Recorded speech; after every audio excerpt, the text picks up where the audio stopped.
Dang, jumped out. That's a nigga. All right, Jake, I'm filming. So guys, I'm in the hospital. I had an accident. What happens when hype, ego, and raw power collide? This isn't just another fight headline. This is Jake Paul, one of the most divisive names in sports, lying in a hospital bed after eating a single shot from Gervonta "Tank" Davis. And now, with Jake finally breaking his silence from inside the hospital walls, the entire world is left asking one question. What truly went down, and what does it mean for his career moving forward? Let's unpack it all. The story kicks off at what was meant to be a simple promotional appearance. Jake Paul, like always, had the cameras rolling, speaking to reporters, hyping his next steps, fueling the circus that has kept him alive in the boxing space. But then the energy shifted. Gervonta Davis walked in. If you likes this, please subscribe, Fight File, and click the bell icon for more new boxing updates. Hey, since you lost, what's up, Jake? Where you going, Jake? Oh, he's running! He's running! Look at him! And suddenly, the spectacle ended. It was about respect. The animosity between Jake and Tank had been brewing for years. Jake repeatedly mocked Tank, labeling him overrated, undersized, and overly protected by his promoters. Tank fired back his way, dismissing Jake as nothing more than a YouTuber masquerading. What about Jake? What do you think of Jake? Clown. Yeah. He's a clown. Would you look at it as a joke if someone, if your team was like, yo, we want you to fight Jake Paul? Would you be like, come on, man? I laugh at him. Like, you want me to fight him? You think it'll ever come to the point where you're going to mix into, I mean, you're obviously doing the real shit, but will it ever mix into the point where the money's big enough for you to take? Yeah, would you ever do a fight like that?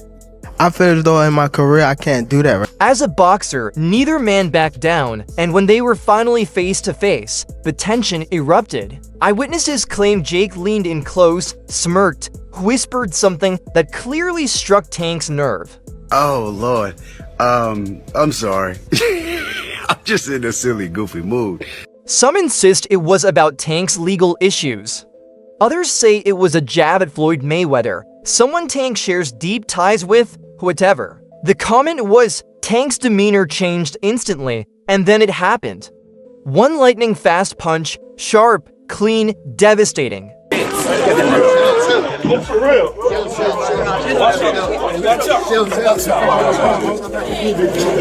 Jake's body collapsed before anyone could react. Security scrambled, cameras shook, the entire room broke into chaos. The aftermath came instantly. Media stormed in while fans outside tried to peek at what was happening. Jake was rushed to the hospital, where doctors revealed he suffered a concussion and a fractured jaw. Gervonta Davis just posted that he would beat the brakes off of you if you guys fight. Yeah, I mean, I'll be down. Let's run it. Like, I'll be super, super down. I don't know if Gervonta needs Jake Paul. Let's be clear, right? Is there a height limit in boxing? So what exactly did Jake say from the hospital? He doubled down. He claimed Tank made a mistake throwing hands outside the ring because now the entire world will see him finish it inside the ring. I'm fighting Gervonta Davis on Netflix. Let's go. People think that he could actually beat me, and people think he could outbox me, and he's so powerful and this and that. That's what makes it a good fight. November 14th, Netflix. He mocked Tank for avoiding names like Shocker and Roach, vowing to expose him, and true to form, Jake spun the moment into motivation, branding himself as the fearless underdog willing to fight Tank at any weight, anywhere, anytime. Who were you gonna call out? What was the plan originally? I think he was here. He came in my locker room. Shakur Stevenson? He wasn't in my locker room. And Jake Paul?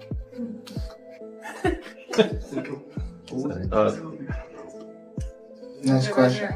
But to fully understand why this is so explosive, we need to rewind. Gervonta Davis had other unfinished business that makes this Jake clash even more controversial. Before Tank stepped into Jake Paul's spotlight, another name loomed: Lamont Roach. Oh, nice double left hook by Roach to the body and then to the head. Right there it is. Oof. And oh, Oh, Davis just got backed up with a counter right from Roach. That's a big moment in load with the left. Oh, and that right, but Davis took off some of the steam of the punch, but still, Roach leaning with right. He took a knee. He took a knee. What is he doing? He forgot his... Nice combination from Roach. Resting here. Oh, another right hand, another right left by Roach. Nice combination. Got just over around 11 as well.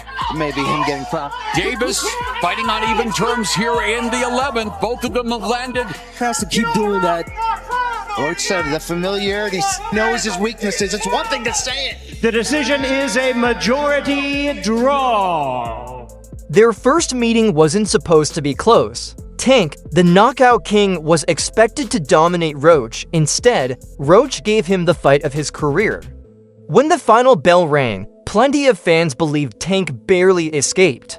Tank did that, so I know the got in his eye, but they should have countered it. They would have countered it, it would have went to Lamont Roach. What I didn't like about Tank, he was gassing up Lamont Roach way too much, and he was already talking about like retiring. He seemed a little distracted, didn't he, in the fight? That wasn't the same Gervonta Davis we're really used to seeing. It just lets you know how corrupt like these governing bodies are, bro. If that dude took a knee, not only did he take a knee, he's like, hold on real quick. Let me get this out of my eye. How is that not a point? Like, you know, funny thing, bro, that's why I cut my braids off. I had braids, and I had the same thing. I went through the same shit. When I fought Andre, that shit was burning my eyes, so I cut that.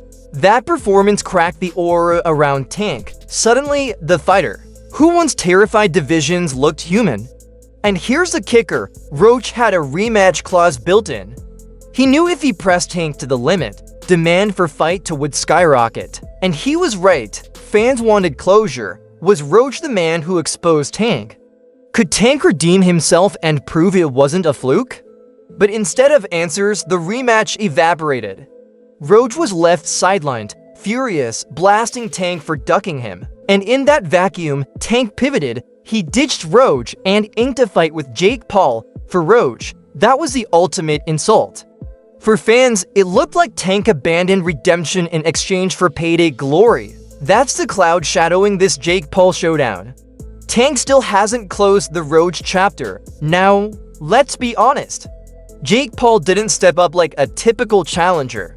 He came with his own outrageous terms. Jake demanded the fight take place at 195 pounds. Remember, Tank lives at 135. That's a 6 weight class leap. For perspective, that's like demanding a welterweight lion fight a cruiserweight hippo and call it even. So that's all from today's video. If you enjoyed it, make sure to hit like, subscribe, and ring the bell icon so you never miss future uploads. And don't forget to drop your thoughts in the comment section. Stay tuned and we'll catch you in the next one.